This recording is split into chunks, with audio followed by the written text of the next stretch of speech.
अस्सलाम वालेकुम रहमतुल्लाहि व बरकातुहू। कैसे हैं आप सब? उम्मीद करती हूँ ठीक होंगे, खैरियत से होंगे। जैसा कि 27 रमज़ान की बाबरकत यानी 27वीं की रात गुजरी है, मुझे उम्मीद है कि आपने इस रात से बेहद फ़ायदा उठाया होगा। मैंने आपको जितने भी अमल बताए, जितनी तस्बीहात और अस्कार बताए, मुझे उम्मीद है कि आपने वो किए होंगे और अपने रब को राज़ी किया होगा। और मेरी अब एक ही दुआ है कि अल्लाह ताला हमारी तमाम इबादत को, हमारे ज़िक्र और अज़कार को, हमारे रोज़ों को, वो भूख और प्यास जो हमने अल्लाह ताला की खातिर काटी है, अल्लाह ताला उसको कबूल फरमाए और हमें उसका अजर अज़ीम अता करे। आमीन सुम आमीन। अल्हम्दुलिल्लाह अल्हम्दुलिल्लाह, आप सब लोगों ने जिन्होंने भी दुआओं के लिए कहा था, हमारी टीम कामयाब हुई है कि हम सब के लिए दुआ कर सके हैं। हमने बहुत लंबी लिस्ट तैयार की थी, वो एक थका देने वाला अमल था, लेकिन अल्हम्दुलिल्लाह अल्लाह ताला ने मुझे बहुत अच्छी टीम से नवाजा है। उन सब ने एक बहुत लंबी लिस्ट तैयार की और हमने सब के लिए बहुत सारी खूब सारी दुआएं की।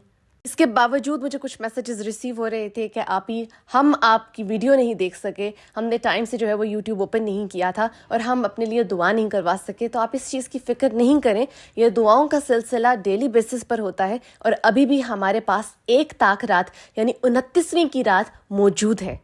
इसलिए आपने परेशान नहीं होना, दिल छोटा नहीं करना, अल्लाह ताला की रहमत से मायूस नहीं होना। अल्लाह ताला अता करने वाला है और इंशाअल्लाह अगर आपके भी नसीब में हुआ तो आपके लिए भी दुआ ज़रूर होगी। जैसा कि 27वीं की रात गुजरी है और आज 27वीं का रोज़ा है और माशाल्लाह सुभान अल्लाह, आज जुमातुल विदा भी है यानी रमज़ानुल मुबारक का आखिरी जुमा है।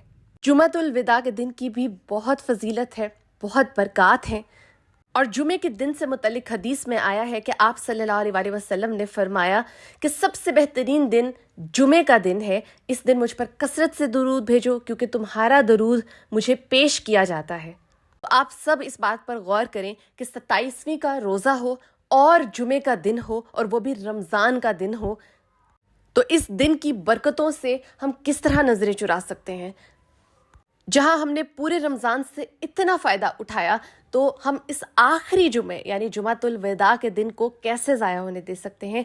हमने ये बिल्कुल नहीं करना, हमने इस दिन से भी बहुत फ़ायदा उठाना है ताकि अगर किसी भी किस्म की कोई थोड़ी बहुत कमी बेशी रह गई है हमारी इबादत में, हमारे ज़िक्र व अस्कार में, हमारे उस तरीके में जिस तरीके से हमने मोहब्बत को जताया है अपने रब के लिए, अपने अल्लाह के लिए, तो हमारे पास अभी भी ये एक गोल्डन दिन मौजूद है जिसमें हमने दुआएं करनी है, जिसमें हमने अपने अल्लाह को राज़ी करना है, अपनी हाजात को अपने रब के सामने रखना है, अपनी मग़फ़िरत करवानी है, अपनी बख्शिश करवानी है।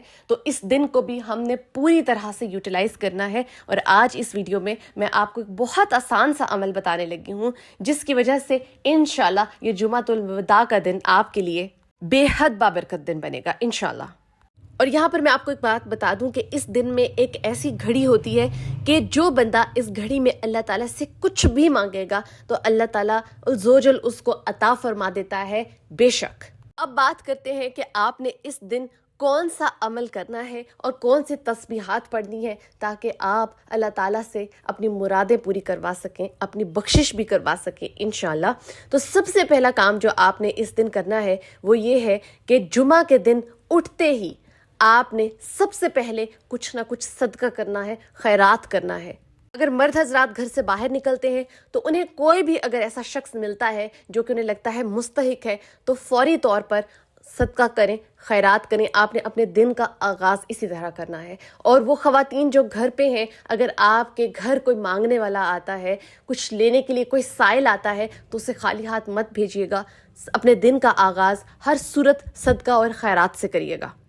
लेकिन अगर आपने ये वीडियो लेट देखी है और आपका दिन गुजर चुका है तो फिर भी आपको परेशान होने की ज़रूरत नहीं है। अभी भी आपके पास वक्त है, देर नहीं हुई है। आप फौरी तौर पर कुछ ना कुछ सदका व खैरात कर दें। मैंने आपको कई बार वीडियोस में बताया है कि आप किस किस फॉर्म में सदका व खैरात कर सकते हैं। ये पैसों की फॉर्म में भी हो सकता है, ये राशन की फॉर्म में भी हो सकता है, ये थोड़ी बहुत कोई खाने पीने की चीज़ भी हो सकती है। ज़रूरी नहीं है कि बहुत ज़्यादा मिकदार में हो। तो सबसे पहला काम ये आपने करना है कि आप कुछ सदका व खैरात करेंगे, यानी अपने माल में से अल्लाह ताला के साथ फौरी तौर पर कुछ तिजारत करेंगे। तो इंशाल्लाह अल्लाह ताला आप पर रिस्क के दरवाजे खोलेगा, अल्लाह ताला आपकी आमदनी में इजाफा करेगा, बरकत फरमाएगा, जो कि बहुत ज़रूरी है।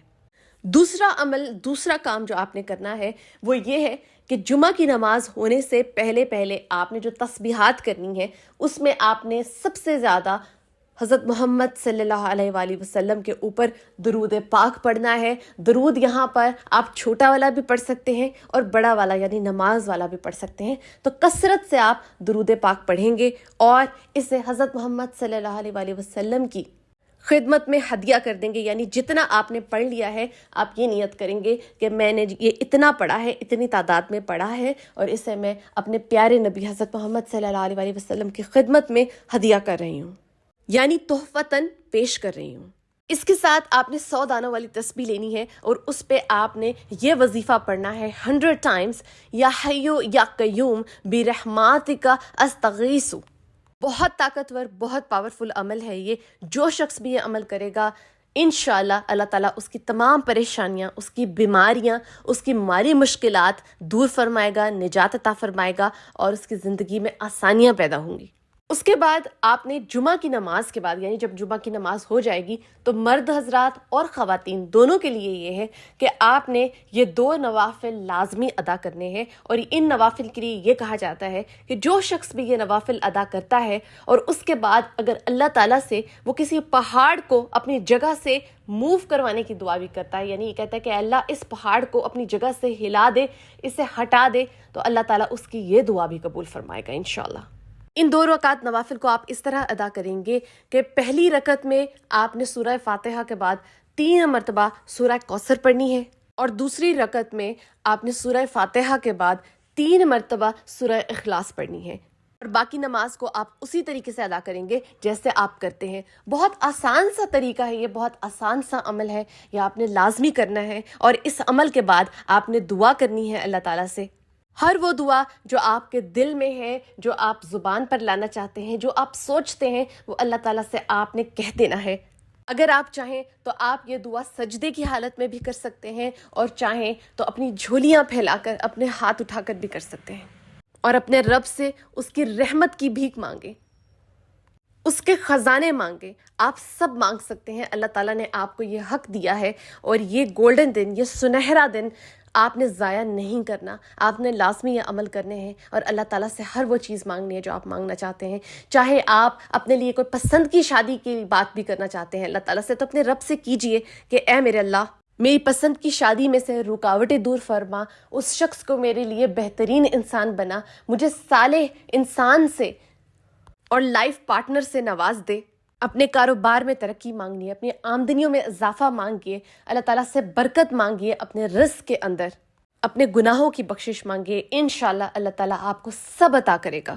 یقین کے ساتھ، اس امید کے ساتھ آپ نے اپنی اس جگہ سے، اپنی اس عبادت کی جگہ سے اٹھنا ہے کہ میرا رب انشاءاللہ مجھے ضرور عطا کرے گا.